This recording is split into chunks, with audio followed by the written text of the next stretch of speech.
have a contingency plan in place so that when your pet is sick or injured, you don't have to worry about the cost of treatment. Welcome to Unleash Curiosity by Vital Pet Life. I'm Dr. Amber De Silva, veterinarian and advocate for integrative pet care. And I'm Donie Yamamoto, founder and CEO of Vital Pet Life.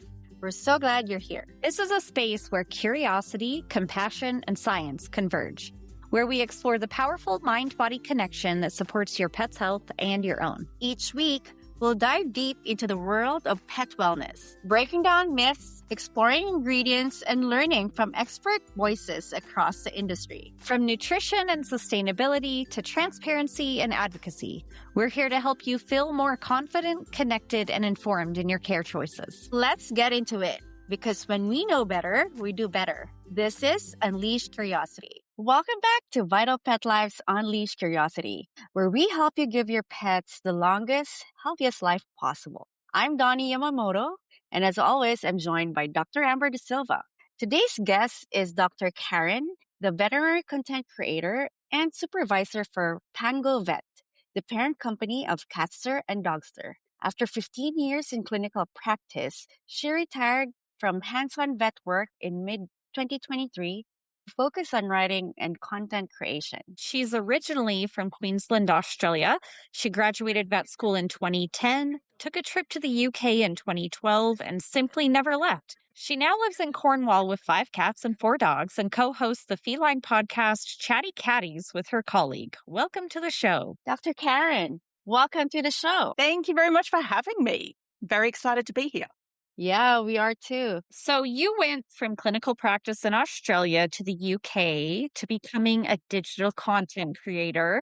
What does a typical day look like for you now compared to your clinic days? I mean, I think, like with in veterinary world, there's no 2 days are ever going to be quite the same. And I've found that that's still the case with what I do now. What I started out doing was just doing some light work with sort of fact checking and editing some articles for this company called Pango Vet, because they'd just taken over the big websites Dogster and Catster, and they were going through kind of one by one, making sure that everything there was either written by or fact checked by a vet. And so that's kind of what I started out doing. And then that kind of rolled into writing articles and then reviewing products and then making videos and taking photos. And so sometimes I'll be like writing a really scientific kind of, based article about like a new drug or a new technique or newly discovered disease. And then the next minute I'm like making a really crazy sort of Instagram video with my pets. So it just sort of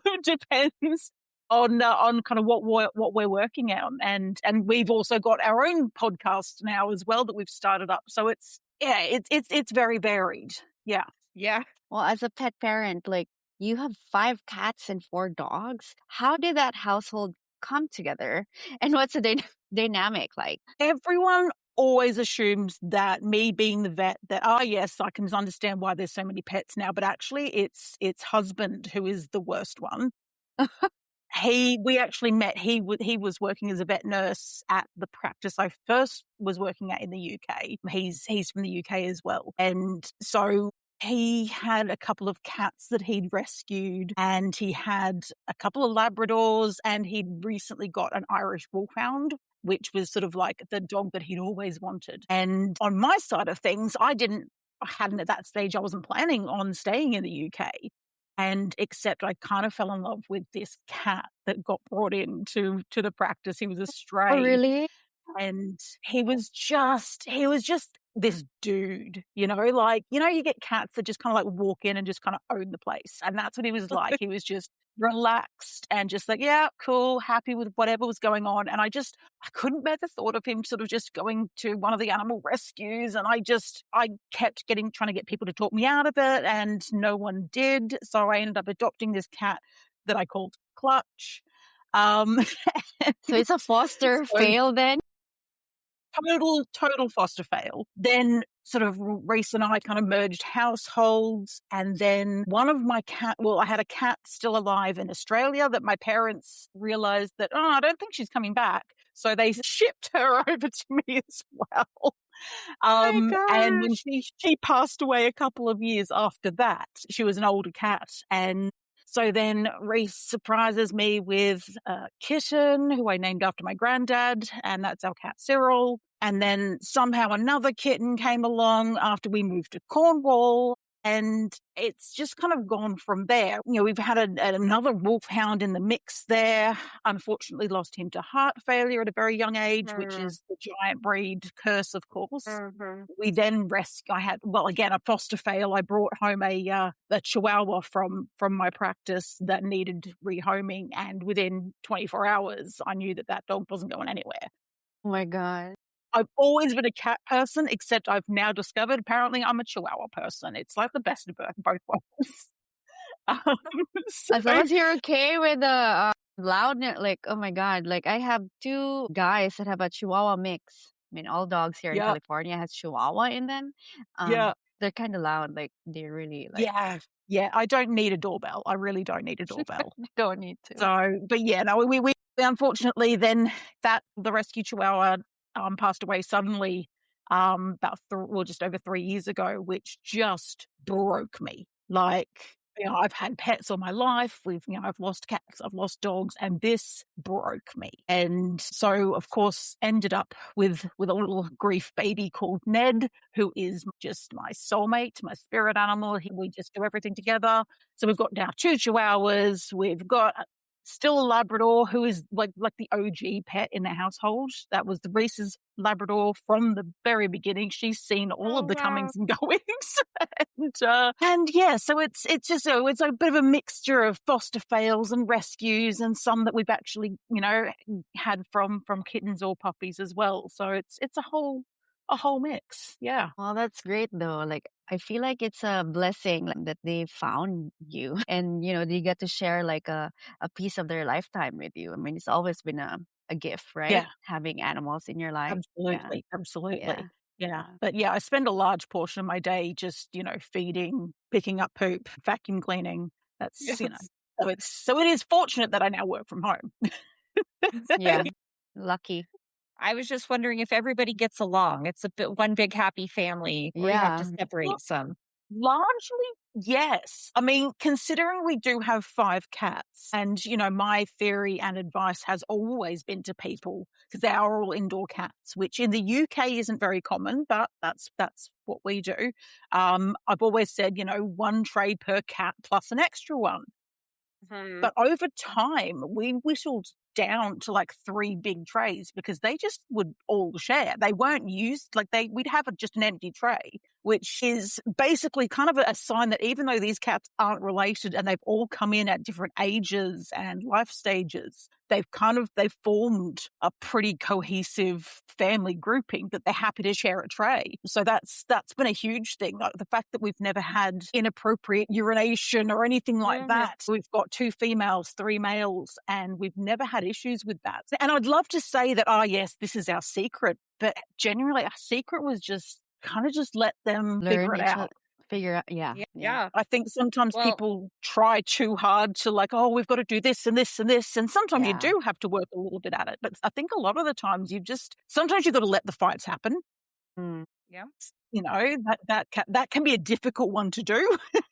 You've kind of got to let them figure things out, and it's worked really well for us. And that's amazing. Generally, the dogs get along quite well with the cats as well, which is that's something that I'm always wondering, like how we have one of our VAs overseas. Like she has a lot of animals in her household too, and it's a mix of a dog, cat, bird. A lot of them, like Snow White. Yeah. But that's great. That's great.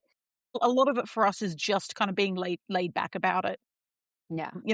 We've had friends who've, when they've got like a new puppy, they'll come over with their puppy because they know that we're quite, we'll let them do a bit of socializing. And, we do have one dog, Coda, who is a Malinois cross German Shepherd, and he is a lot. He is enthusiastic, and he is what I call aggressively friendly. Like he doesn't understand taking things slowly. I think the face, I bet, is scary because it's like a mix of those 2. Yeah.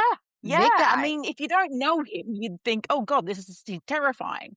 Yeah. But for pretty much anything and anyone he meets, he just wants to get right up in their face No and boundaries. like just lick and sniff them. But he's also like really robust. So when you've got a young dog come in who wants to, give it back a little bit, he's great for that because they can play rough and they can sort everything out. And it's, it by the time, but within 5 minutes, you've got two dogs just playing and chasing each other and you've not got that fear of, oh gosh, is that dog going to retaliate and hurt my dog? I'm not worried about that because, nothing hurts Coda. Yeah, Yeah, that's that's great. great.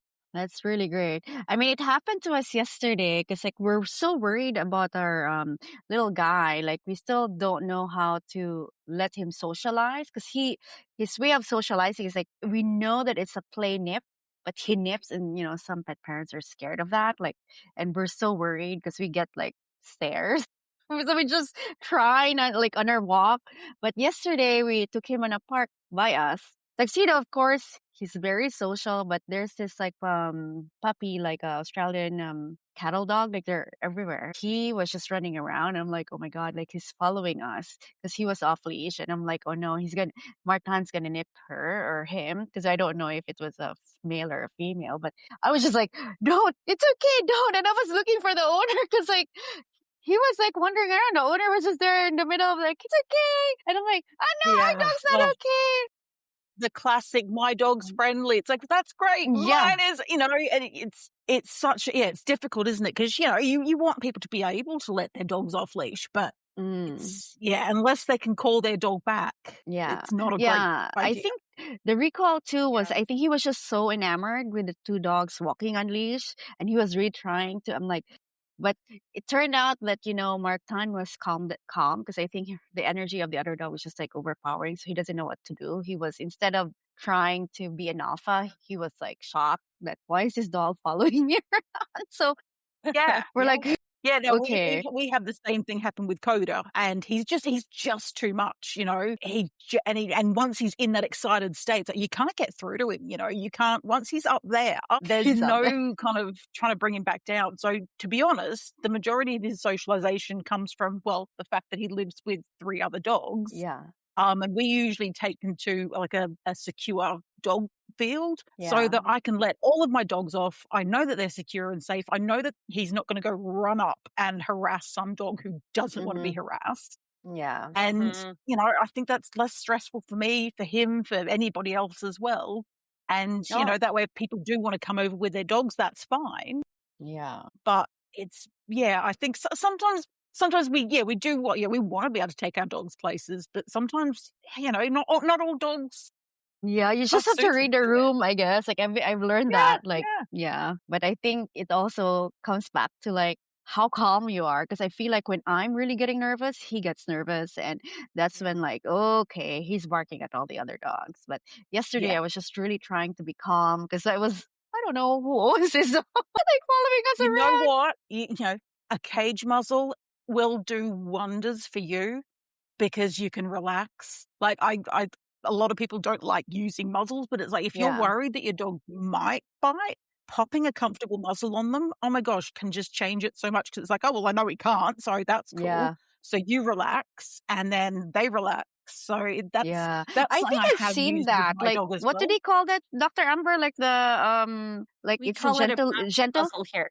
Is it the gentle leader? leader? Basket muzzle, That's different. Yeah, a basket muzzle is like a cage that goes over their nose versus what is a gentle leader, just or a halty. It's just a strap that goes. So if they're pulling too hard, it kind of pushes down on their nose, so it doesn't prevent them from biting. Okay. Yeah. Whereas your basket muzzle sort of it's it's loose so that they can still play and all that sort of fun stuff. Yeah, they can still pant, fully open their mouth. Yeah. Okay. Maybe I'll try that.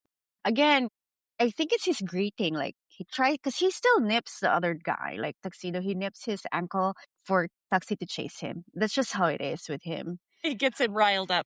To be fair, one of my dogs does do that with people in the house and sometimes with other dogs if he's outside, but he's also 2 kilograms. So, like, the impact is not going to do much damage. Yeah. Oh my God. Life as a pet parent. Yeah. But I'm glad that all your animals get along. Mostly. You've become increasingly interested in supplements and nutraceuticals. What first sparked that interest, and what are you seeing in the animal health space that excites or concerns you? So since kind of stepping away from clinical practice, it's been like a really gradual kind of discovery for me of, I think, just how much of a stranglehold pharmaceutical companies have over not just like veterinary practice, but vet school as well. Like, I mean, I'm literally from day one, they were sending us home with samples of Hills or whatever the big brands of food. And we have events that are sponsored by pharmaceutical brands and companies. You have, we're always encouraged to use and prescribe certain things, and the way in which vaccines are given and the medications that we use and the idea of complementary therapies and supplements we're just kind of given this idea of, oh God, they want to talk about supplements. Oh no, alternative therapy, like holistic therapy, like it's this taboo thing. And you don't realize how ingrained that is until you sort of step away from being in that industry where you can't get away from it in practice. And after, sort of working with some supplement companies and with some of the smaller brands, smaller companies that are out there trying to sort of get a foot in the door, I've seen and learned so much about, how much nutrition really, really has such a massive impact on so many health conditions and diseases and disorders in pets. And the fact that there are so many things that we could be preventing if we were addressing it sort of at a base level of nutrition. And, I don't want to get into being too cynical or conspiracies and all this sort of stuff, but you've sort of got to think pharmaceutical companies aren't going to benefit if we start feeding our dogs and cats stuff that means they don't need medication as much. Yeah. Right. That's not going to be a priority for them. And sort of seeing how much that has been, whether it's something that's just been allowed to happen or whether it's a really, really deliberate move to sort of suppress the importance of nutrition and supplements. That's really been an eye-opener for me. And because I have been able to, been lucky enough to work with a few different brands, initially sort of starting out with being asked to review a product or check out a product or give advice on a product, I've seen firsthand the benefits that these things have. One of my dogs would probably have been on immunosuppressive medications if I was still in clinical practice. Yeah. Whereas he's never had to go on it because I've been managing him with supplements and diet. Yeah. I think not unless you're really like firsthand having an animal that you really have to take care of. Like that's what happened to me too. I didn't really thought about researching back then when I have my dogs overseas. All I knew was like a kibble and then going to the vets for checkup, just the routine. Like I have no idea on like what kind of supplementation do I have. Not until I knew like, okay, I need to figure out a way on how I can get them to live longer, how I can prevent like diseases. And then that's when I did the deep dive of like omega-3s and how important it is. Because like, who'd have known? I'm just going to feed them like whatever is available in the market with a kibble. And back then, in like 10 years ago, before all this like supplement brand was available to us, the only thing that I'm always saying, like the only thing I can find online was like how to test like the kibble crude like water like remember Dr. Amber, that's the only thing that I see. Dog finder, like how do I test what's the best pet food out there? I mean, now we're very lucky that there's availability or like choices, but again, like I didn't know anything about like preventive care. And, I feel like the more I am willing to try out, to test, like I feel like Tuxedo's 13, he had 2 surgeries, but I feel like he's been in his healthiest self. It's like since the surgery, like almost a year now. Because I've been giving him like water, like just like organic coconut water, encouraging him and supplementing him with really products that I knew that are clean and can just add in. And yeah, empowerment really like educating yourself and how you can help your animals not just like live longer, but more like comfortable and where they're at in their health really Yeah, does help. yeah, Yeah. absolutely.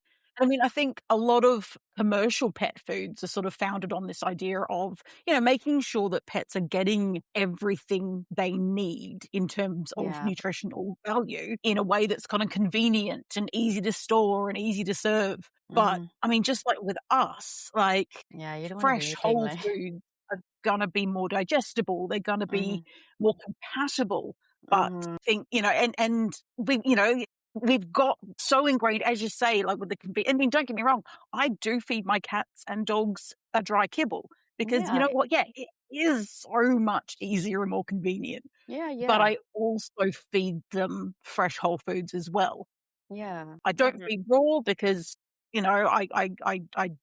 I don't feel comfortable with the pathogen risk, but certainly fresh, lightly cooked Fresh. things. Yes. If it was easy enough and if I could afford to feed all of my animals fresh whole foods, that's what I would be doing. And I have to admit Yeah. that that of course plays a role. Whatever is I feel Yeah, like absolutely.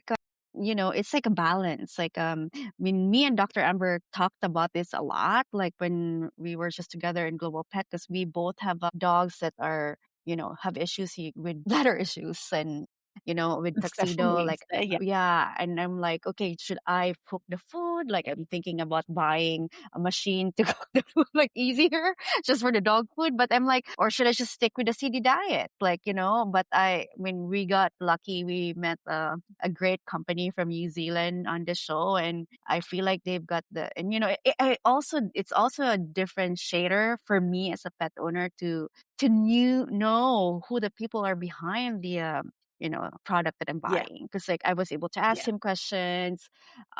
It's different when you're a big corporation, right? Because like, yeah, it's all like sales reps and all those stuff. yeah, Sure. But yeah, is it really? But at 100%. least I can still like email the guy, like email them, and they told me and talked about the processing procedure or like how they did processing, because it's very important, especially when it's canned food. So I just mix it with my guys, and I really noticed like they're very happy. And I talked to my vet yesterday because we just had our exam, and she was like, "Oh, that's great that you found like a protein that's not available in our current like demographic that will help them with allergens and all those stuff, because it's really it's a different kind of protein. It's a wallaby and venison, like it's not common here in the US. But yeah, I'm very grateful that we were able to be next to them, the trade show. Yeah, I mean, heck, for a while, one of my dogs was on insect protein food, Yeah. which, I mean, Yeah. mind you, from a sort of more sustainable side of things is also a good thing. But yeah, you sort of think, what am I getting, like a bag of ants? But Yeah. it's thinking Or outside maybe that crickets. box. Yeah. It's like a circle of life, yeah. Like at first I was like, "Oh my god, wallaby, they're so cute," but apparently they're the cleanest, and they're considered they're just like rabbits, I guess, in New Zealand, Tasmania. I mean, I don't know And how. yeah, I asked them about it because I was like, I thought the wallabies were protected, but he said they're not native to New Zealand. They're native to Australia. Yeah, I didn't realize the wallabies were under this. they love Yeah. it. Interesting, yeah, I mean, I'm a vegetarian, but I don't feed my pets vegetarian. Well, except for one of my dogs because it's the only thing he does well on. But apart from that, I think there's something to be said about, well, any kind of meat that comes from a source that isn't, that can't be intensively farmed. mm-hmm. Something that It's still they wild, they but they before they became food, as yeah, opposed to just spending their lives you know in a pen or whatever. yeah, So there is certainly something, and I think, yeah, again, it's like a big push for sort of sustainable types yeah, of farming as well. That you can't get from intensive farming. So yeah. it's interesting to see those different sources of meat and protein being used. Yeah, I mean, now you mentioned that. Like, I mean, one of our core values here in Vital Pet Life is sustainability and traceability. That's like our big theme. I mean, obviously, you value sustainability and traceability in pet food products and the industry. So, what do you think about it? Like, is it like a greenwashing? Like, as also like a reviewer, or like coming from. Again, it's kind of that, you mentioned earlier, sort of talking about balance, because I think sometimes, you want to do everything in as green and as a sustainable a way as you possibly can. But at the same time, you've got to balance it with being, practical, affordable, and sort of realistic. For me, the biggest thing that I've sort of become more focused on is sort of transparency. When companies actually tell you how and why they do what they do and, are open about that. I find if there's information that you can't find about a product or a company, then it usually means that either they're not doing something or they're doing something they don't really want to tell you about. Yeah. And Yeah. that's why I have really tried to shift towards these smaller independent companies and brands, because a lot of them have started up because they saw a need with their own Yeah. pets or their family's pets or something like that. They sort of went, okay, well, there's this big, huge industry, and these companies have kind of cornered the market, but they're not doing what my pet needs. And of Yeah. course, if your pet needs that, I can guarantee you there's going to be a million others in that same kind of category. Yeah. And so I really like supporting these smaller companies that are, they've done it because of the love of animals, Yeah. not because it's an industry that they can exploit to make money from. Exactly. Yeah. Yeah. Yeah, we've talked about that too with labeling of foods, because there's a minimum standard of what has to be on a label, and some companies will just do that. But when companies are willing to divulge more information, give you more information on their label, I tend to trust that a little bit more because it's like they're volunteering information that they don't have to volunteer Yeah. to back up the quality of their product. So I mean, that's just especially like Dr. Amber, in an industry like the pet wellness space, it's so huge, and you're basically like, again, for a pet parent to like you're bombarded with different like products out there. Like when you search for something, how do I fix this? Like, let's just say mushrooms. There's so many of them. Like, what is really the best one? Like, and coming from the manufacturer, I mean, brand, like for us also, like that's our business to figure out, like looking for the right ingredients. Like it makes you really like think like, oh wow, if I'm even like stressed out thinking like figuring out if I'm going to use this ingredient. I mean, we always have that. Like, it takes a long time for us to really put out a new product out there because we really have to make sure if it's really needed, the functions. Like, I don't want to bombard like this.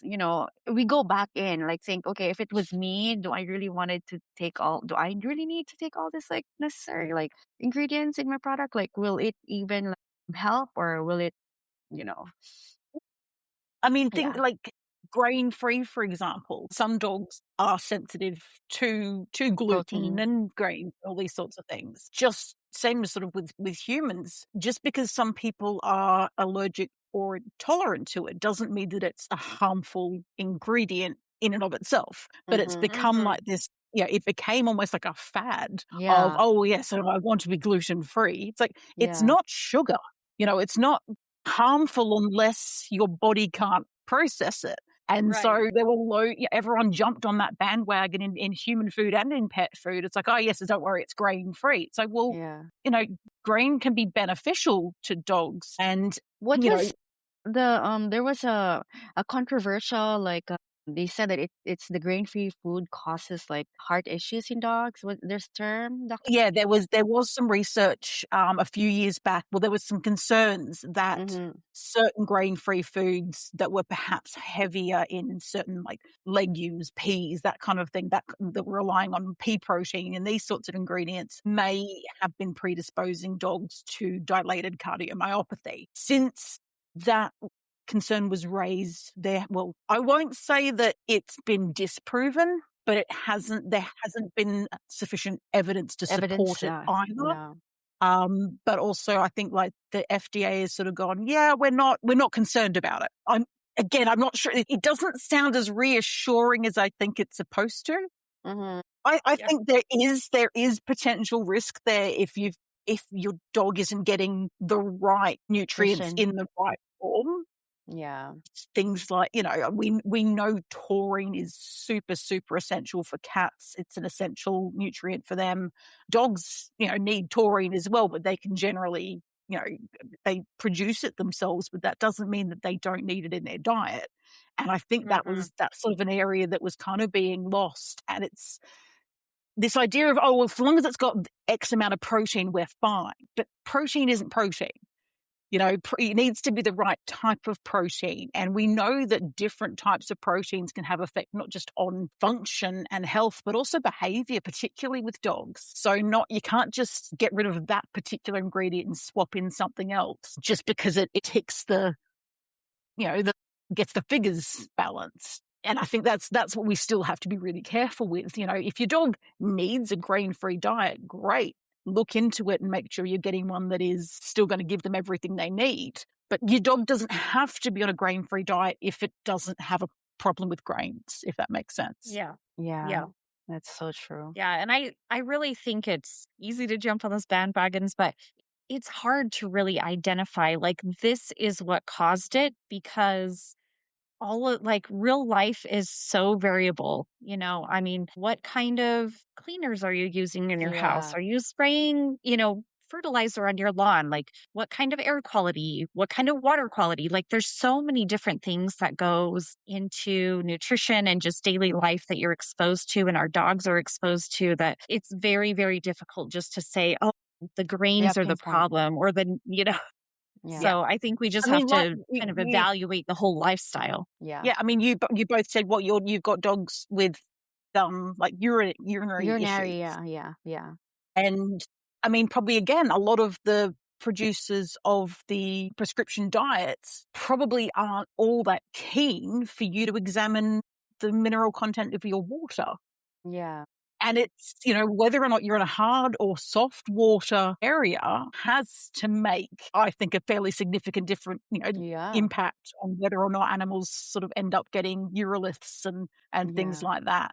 Exactly. I used to just see where I lived in Alice Springs at one point in Australia, and that was some of the hardest water I have ever experienced. Like it was, and I realized this one night, my bathroom tap was dripping, and so I just put a hand towel in the basin just to muffle it because the noise was driving me crazy. And this is a black hand towel.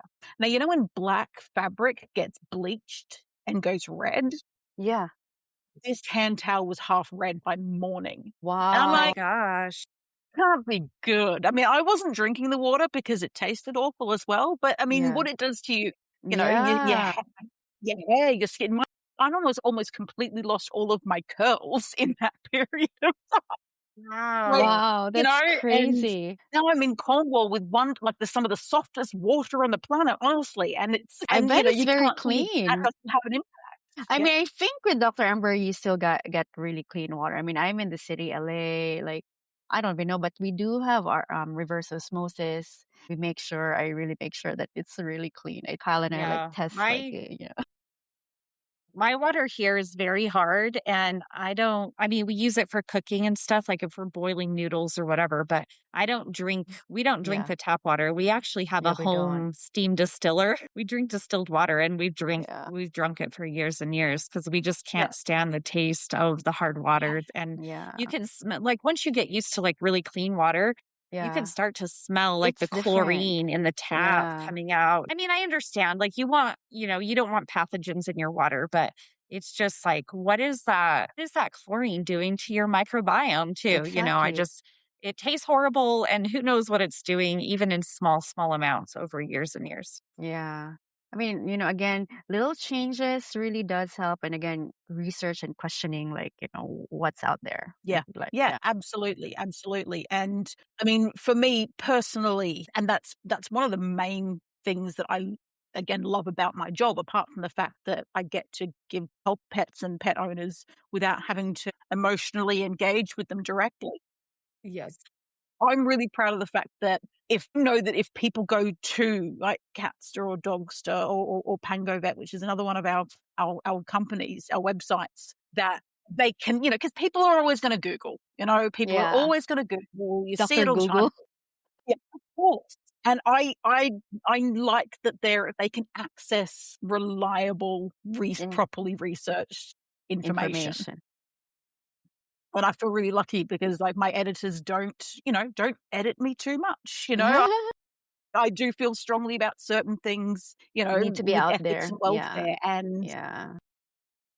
and I'm able to use that as a platform to sort of help, Pet owner. Yeah. educate other people. And I think having being a part of that has been really, really rewarding, knowing that I can say, well, just if you check out an article here, Yeah. that's not great. we don't just use, blogs or, whatever as sources. We do actually use proper sources and information and vets to get that information out there, because so many of these sites out there, you if you dig a little bit deeper, There's just you'll clickbait. find that they've literally just used like some blog as their source of information. Exactly. That's true. Yeah. True. But that's great. Well, I think you talk about I think we touch upon about ethical too. Like, you're very outspoken about tail ducking and ear cropping. Like for someone who doesn't know much about it, like what's the core welfare issue about it, and why do these practices persist? And when parents come to you with questions about breed standards or choosing a breeder, what is the most important thing they should be asking or looking out for? Absolutely. Me,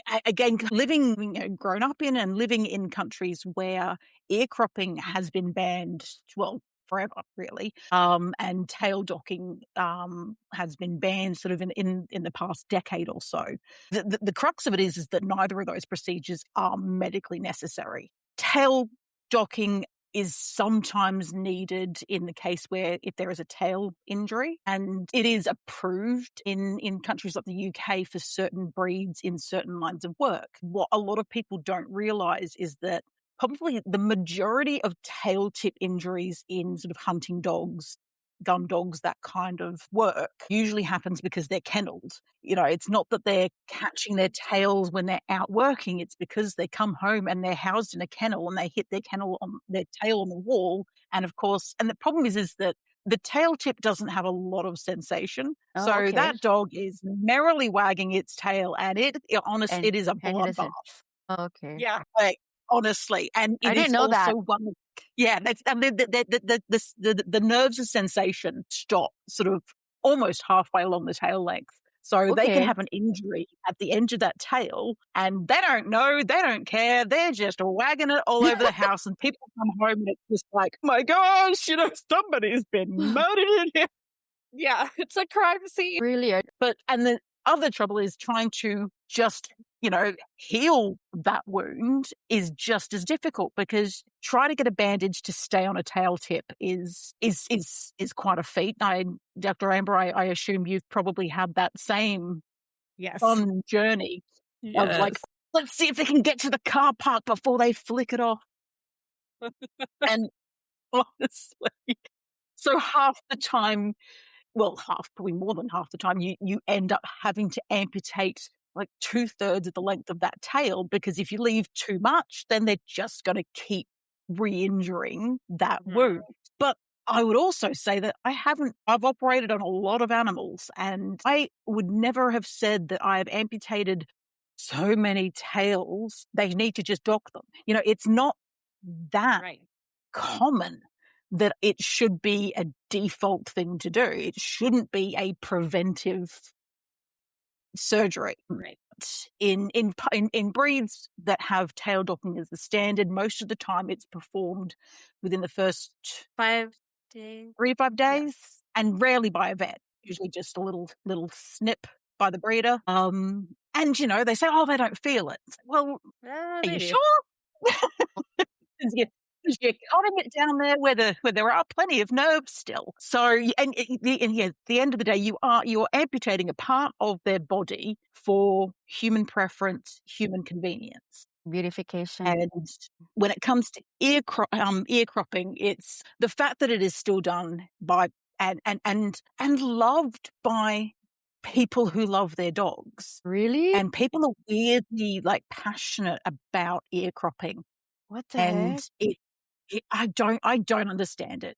It came about for a couple of reasons. One is because ears are a great target in dog fighting. So to avoid having the ear bitten during a fight, they just cut them off. So that's one of the reasons ear cropping. That's when you see, like, your pit bulls and your cane corsos with the really closely cropped ear. Yeah. So The reason... their ears are not really like that then? It was No, no, cropped? no. They're not. They've got adorable sort of flop dog. That's so sad. And then you've got your Doberman, so the guy who originally kind of bred the Doberman, literally his surname was Doberman. He was a tax collector and a dog catcher. And so he wanted like a pretty aggressive, foursome guard dog looking dog.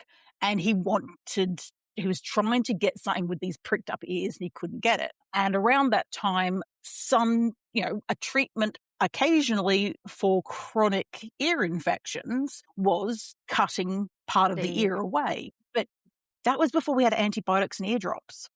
So don't need to do that anymore. But he saw these dogs with cut ears and went, well, if I can't breed it, we'll just cut them. And it's not a case of just, so basically these dogs have about a third of the pinner, the flap of their ear. So Dobermans and Great Danes have sort of up and then flop over ears. That's what they're born with. And so they cut off the part that sort of flops down, and then they have to pin them and bandage them in place for weeks as they're puppies to make sure that they stay and grow in that upright position. And the reason for it is because it's the breed standard and people like the way it looks. There is zero benefit for it. People will say that, it's good for ear infections. Now, if that was the case, wouldn't Cocker Spaniels have cropped ears? I mean, labs. Yeah. Like, yeah.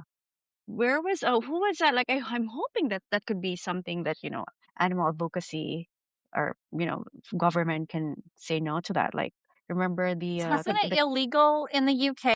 Gosh, yeah. Yeah, no, it's illegal in the UK. It's illegal in Australia. I'm not sure. Is it illegal here, Dr. Amber? I'm not really familiar with that. No, but a lot of like general practitioners won't even do it anymore. It's not taught in vet schools anymore, is it? I learned about it. We never were taught like how to do it. I do think like in my area, there's one vet that is kind of like specializes in it, but I think pretty much all of the rest That's do not even do it. I don't want to. Yeah, I don't want. It is really sad when, it's a procedure because of a breed standard, not because of a medical issue. And I think in my career, so as far as like tail docking, I've probably amputated 2 tails because of that, like the tail tip injury. So, you think of like the thousands of dogs that I've seen over the years, and maybe 2 had to have their tails amputated because of an unhealing wound. Yeah. Just doesn't make much sense medically. And the breed standard argument is just, it's classic. It's like, it's the breed standard. It's like, do you know what? People wrote the breed standard. Right. And changed the standard. That's that's something that we need to change. I remember it happening. They banned tail docking and they changed the breed standard. And guess what? No one died. Right. That's horrible. Sorry. It's making me People continue to breed the dogs. I don't like that. Well, hopefully in our lifetime it will change. I think it will. I think it will. With us talking about it, like I was going to ask you about declawing cats in the UK. That's also illegal, correct? Very. Isn't that what the our like Nala was able to, like, remember Dr. Amber? Like, we have another cat brand that was with us in the pet show. And I think they were able to advocate for the declawing law, right? Was it? I think so. Yeah. So maybe certain areas it's illegal. I know here it's still legal. US now. I think some states probably. Some states may have banned it. Maybe 8 states US. Okay, that's great. 8 states. That's good. 8 states. Okay. Yeah. And almost all of Canada. Well, that's great. Okay. That's great. Yeah. I mean, I think even from like the beginning of my career and when I volunteered before I went to vet school at a clinic, it's greatly decreased, which is good. We're heading in the right direction. I think, on that point, like some people used to say, I have an indoor cat and they're going to scratch, I just automatically have to declaw. And, that's just not the case. And it's about awareness, and a lot of people, because it was for a while like this, just a routine thing that people were just having done. No one questioned it, and no one understands that they're amputating the end of their digit. Yeah. Like it's not just taking the claw; it is taking the whole, like the end of that digit. So they're now having to Yeah. walk around on their second knuckle, and Yeah. that is for our convenience. Yeah. I know that there often is that argument, oh, well, if it's that or euthanasia, it's like that's never the situation faced in any country that it's banned. So that shouldn't be an excuse to do it. If you're saying that I'm going to rehome my cat if I can't declaw it, then you know what? Rehome your cat. Rehome. You don't deserve the Yeah. cat. Sorry. I'm just like, Yeah. Well, and I honestly think that most people don't think it's cruel because they don't understand what the surgery actually entails. Like you said, Dr. Karyn, I Yeah. think well, yeah. people don't understand that it's amputating the tip of the digit, like But of this the is full bone, great like that the we're, first bone. yeah. But Yeah. that the And more it's we the talk same thing about it, with things like ear popping in Dobermans. A lot of people don't realize that that's not how they come. yeah. I've seen people Yep. sort of say the European versus the American Dobermans. It's the same dog. We just don't cut their ears off. Exactly.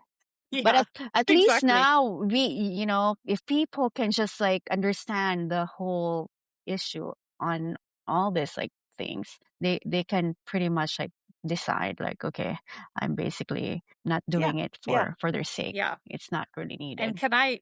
yeah. And can I say something about breed standard is that most of those dogs that you see that have ears and tails docked and cropped, they're not show dogs. They're not breeding animals. They're just because the owner wants them to look like that. So I just think it's kind of funny, that you have a dog you're not going to breed, you're not going to show, but you cut their tail and their ears off because you want them to look like the standard. I mean, guess I don't understand it. I had a guy say to me that, well, I just prefer it looking like that. And I just said, well, look, I prefer you with your mouth sewn shut, but we can't always have what we want. Oh, yeah. All right. Okay. Dr. Karyn gave us so much good advice or ideas. Yeah. Dr. Karyn, what's one piece of pet health advice that most owners overlook, but that vets quietly wish everybody knew? Ooh, that's a good one. One thing I would say that some people might not agree with is that routine is really important for pets, but only in as much as it actually reduces stress and anxiety. It shouldn't be a source of stress and anxiety. Okay. I think I like to have a loose routine. My pet, my cats and my dogs, they know they're going to get fed at some time between 7 a.m. and 9 a.m. and sometime between 6 p.m. and 8 p.m. They know that they're going to go out at some point during the day. They don't sit there going, I have to have my walk. I have to have my walk. You do get some dogs and cats that get like almost stress-induced anxiety because they're so stuck to a routine. And then you've got the pet parents who are also having this anxiety of like, I'm here, I'm out at the movies and I've got to get home because, I've got to walk the dog. It's 10 p.m. And it's like, you kind of, I think you make a rod for your own back if you're too strict with a routine. So I think being predictable is important, but don't make it so strict that it makes life more stressful for you and your pets. I love that. I've never thought of it that way. I've talked to a lot of people, like their dogs have separation anxiety. And so you're talking about like pick up your keys and put on your shoes and put on your jacket, like when you're not leaving, like kind of to desensitize your dogs from those cues. But I never thought about like the daily routine sometimes causing stress too, if you vary from that at all. That's great advice. Yeah. Occasionally we skip breakfast here just to mix it up a bit. That's so true. Yeah. Because they expect it, right? And if we can't, it's stressful. Yeah. And you do. Yeah. We had a dog in come in for whatever it was in for the day at in the surgery. And she was such a well-behaved Labrador, so calm, so chilled. And then at 5 p.m., she just started going nuts. And I mentioned that to the owners when they came and collected her at sort of 6 p.m. And they said, oh, yeah, sorry, that's her feed time. I'm like, how did she know for a start? There's no clock in the kennel. Imagine being that ingrained into a routine that you get so agitated when things, go off schedule. So life doesn't always stick to the plans. Yeah, as I said, I think your routine needs to be reliable enough that your pets aren't worried that they're not going to get fed, but they shouldn't be super stressed because it's 6:05 and their bowl's empty. Although, to be fair, my chihuahua's always stressed when his bowl's empty anyway. I have a guy like that. Tuxedos like that. Oh my gosh. Bottomless pit. Yeah. Yeah. My lab mix, he died a few years ago, but he would eat his food and then grab his bowl and drop it in front of us like, are you going to feed me more? Dramatic. Yeah. Dr. Karyn, if every pet parent listening took one action after this episode, whether for their pet's health, welfare, and well-being, what would you want it to be? Have a contingency plan in place, whether that's pet insurance, or having a savings account set aside, or a specific credit card that you don't touch, so that when your pet is sick or injured, you don't have to worry about the cost of treatment, and your vet doesn't have to worry about that either. Some people, I love that. Some people say, I'll just put money aside, and that's all well and good unless something happens tomorrow and that money's not set aside. Yeah. Yeah. And I can tell you from a lot of personal experience that one of the things, and I'm sure Dr. Amber agrees with me on this, one of the worst things about being a vet is the cost of treatment. We would much rather just not care about it and not think about it and not charge for anything. But for that to work, then everything we use in practice has to be free. And I need to have a free house and free groceries and all of my, so it costs money. That's a fact. And whether it costs too much money, that's a debate for another day. But it's going to cost money, so have a contingency plan in place. I love this. And also, for free and reliable advice and information. Yeah. I mean, I was just saying, like, I love that because not a lot of owners or not a lot of people really talk about the importance of having money set aside for the animals, because it's very expensive. Like, Yeah. I mean, I'm a vet, but all 9 of our pets are insured, and that's not cheap. Right. Yes. And one of our Labradors, who we sadly lost earlier this year, at the age of 13, she had both of her hips replaced. And because she had that surgery, her quality of life was tremendous. We probably would have had to put her to sleep at the age of like 8 or 9 because she had terrible hip dysplasia, despite all of the hip scoring and whatever. But because we had pet insurance in place, because those hips, $6,000 per hip, we didn't have that kind of money, still don't. So because we had pet insurance, we were able to say, yeah, great, let's do it. And I'm so glad to have been in that position. But yeah, to have, when you've got, something horrible suddenly happen and your decision making is being clouded by the fact that it's going to cost $500 or $1,000 or $10,000, it would be really nice for everybody involved to just be able to say, don't worry, I've got the credit card. Don't worry, it's insured. Do what you need to do. I love that. Thank you for that. Yeah. That's great advice. You now run your own podcast, Chatty Cattys. What made you want to step into that platform? Look, it's something we talked about for such a long time, and it kind of stemmed from Nicole and I. So Nicole is our director of content management. Whenever we'd have a meeting or something, we'd end up just chatting for ages about completely non-work related stuff, and sometimes about our pets. And usually we'd spend about 5 minutes actually talking about, what our meeting was about. And we thought, this is, I think, something that other people would like to hear. It's kind of, we talk, we're real in this podcast. Someone's kind of, I think, creating like a bit of a composite reel of Karyn Gets Angry. I like that. Maybe we should do that for Dr. Amber too. Dr. Amber Gets Angry. Amber Gets Angry. So, when we start talking about like ridiculous hybrid breeds and all this sort of stuff. Yeah. And it's just kind of it's just a relaxed way to kind of give a bit of advice. But we've also been able to like talk to some really cool people like Dwayne Hook, who just, rescues cats from trees. I don't know, it just seemed like almost like a natural progression of stuff we were already doing. And I mean, heck, 5 years ago, did I have any idea I would be doing this kind of Doing work? this. Yeah. No, Heck no. same with us. Yep. Yeah. I mean, for me and Dr. Life Amber can be a to wonderful be thing. on YouTube, I'm like, you know what? I don't care. As long as like the people that are listening will take something out of it, like, will treat their animals better, it'll help them. We're not chasing for fame. Yeah.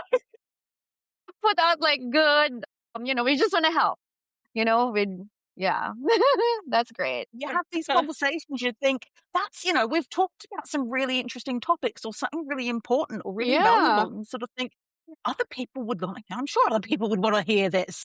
exactly. Yeah. Myth or truth, Dr. Karyn, like what food or dog treats labeled natural are always a healthy choice or not? Oh, to myth. Totally. Dogs or cats, if you had to pick just one forever? Can I use a visual aid? Yes. Sure. Oh, This one. so cute. Did you? So cute. I love those ears. I know. My goodness. This is Ned. He was just sleeping on his hot water bottle behind me. Oh, hi, Ned. So, yeah. I mean, 5 years ago again, I would have said cats, Yeah. but it is now chihuahuas. Oh, they're so sweet. I have 2 Chihuahua mixes. Yeah, they're just the so cute. sweetest. Yeah. Well, this has been a great conversation. My takeaway, like, it's really about learning and, asking questions, research on what's the best and how you can help balance the I've really, nutrition really of your. enjoyed it. Yeah. What about you, Dr. Amber? I mean, there's a lot of takeaways here. Yeah. I mean, we discussed a ton of stuff. I think my big takeaway is we talk about breed standards and things like that. Like if we know better, we can do better, Mhm. and we can change standards. We can improve quality of life with some of those changes. So I think be flexible, and when we Be find out better open. information, Yeah, be let's open. change it. Yeah. Yeah, I mean, I think that's kind of been the theme of my career development over the past few years, unlearning so many things that I Yeah. knew to be Yeah. true And be and open to learning that unlearn. there are other things that can be true at the same time. I think it's also like, to me, like, be open to unlearn stuff that you Yeah. were programmed to do. Like, and that's the only way for you to grow. Well, that is a wrap on today's episode with the incredible Dr. Karyn Kanowski. Thank you so much for joining us. You're incredible. Your passion for making vet knowledge accessible, your honesty about the supplement space, and your advocacy for animals everywhere is exactly the kind of energy that we love having on the show. Thank you very, very much for Thank having you. me. Yeah. Thanks, Thank guys. you so much, Dr. Karyn. Where can our listeners follow your work, and what's coming up next for you? Well, basically, if you head to catster.com or dogster.com, you'll see a lot of things that I'm doing there. The biggest thing we've probably got coming out at the moment is the digital magazine that's coming from both Catster and Dogster. I'm doing a bit of a feature article in there. I spoke with a fellow who had his dog cloned a little while ago, ended up with 2 copies. So that was quite interesting to hear his story. So I'll be delving into that. And then if the podcast Chatty Cattys, we've got that on Spotify and on YouTube, and we usually have an episode coming out each week for that, and we've got some cool guests coming up there as well. So yeah, Amazing. Yeah. We'll also put this in our show notes. And then, to make sure that everyone or all our listeners can follow you and, go to those 2 websites that you mentioned and also listen to your podcast. Like, it's not about that'd be just like, great. being in our podcast, but it's really about like spreading news or like, information about how we can take care of our Yeah, animals. absolutely. Yeah. Absolutely. And hopefully we can see you in Global Pets, in any of those trade shows that we go to. Like it's such a good like networking events. Like we've met a lot of like brands, Yeah. competitors that are also from UK, like globally. And it's great to know who are the people behind the industry that are creating like good. Yeah. Yeah. Yeah, well, Nicole and I keep sort of at the boss about trying to get us over to the US to Yeah, get you some should. studies. Yeah. It's gonna happen.